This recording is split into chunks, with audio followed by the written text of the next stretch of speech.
کیا ہے، ہم ہی اس کی حفاظت کرنے والے ہیں۔ کیا مطلب ہے؟ مولا یہ کتاب کیا ہے؟ رب فرماتے ہیں یہ میرا ذکر ہے۔ کیا مطلب ہے؟ اس میں نبیوں کا ذکر کرے گا، میرا ذکر ہے، ولیوں کا ذکر کرے گا، میرا ذکر ہے۔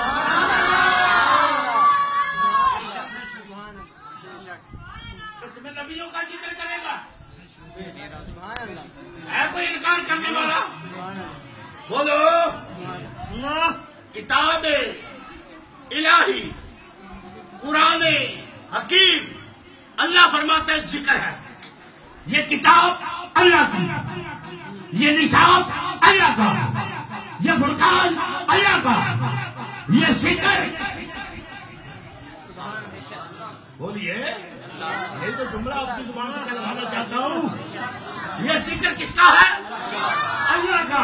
اب رب نے بتا دیا بندو بندے بن جاؤ، بندے نہ بنو، انسان کے بندے بنو۔ کیوں بندے نہ بنو؟ کیا مطلب ہے؟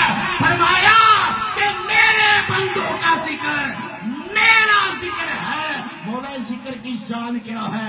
اللہ فرماتا ہے کوئی دنیا دار دنیا کا ذکر کرتا ہے، کارخانے والا کارخانوں کا ذکر کرتا ہے، زمیندار زمینوں کا ذکر کر سکتا ہے، اس میں عیب آ سکتا ہے، اس میں عیب آ سکتا ہے، لیکن جو میرا ذکر ہے اس میں ریب بھی نہیں، عیب بھی نہیں، نقص بھی نہیں۔ مولا تیرے بندوں کا ذکر جب قرآن میں کرے تو وہ تیرا ذکر ہے۔ اب چونکہ وہ تیرا ذکر ہو گیا تو ذاکر کو کیا ملے گا؟ رب کائنات فرماتا ہے ایک ذکر ہوتا ہے جملوں میں ادا کیا جاتا ہے، اس جملے کو توڑ کے لفظ پہ آ جا، لفظ کو توڑ کے حرف پہ آ جا۔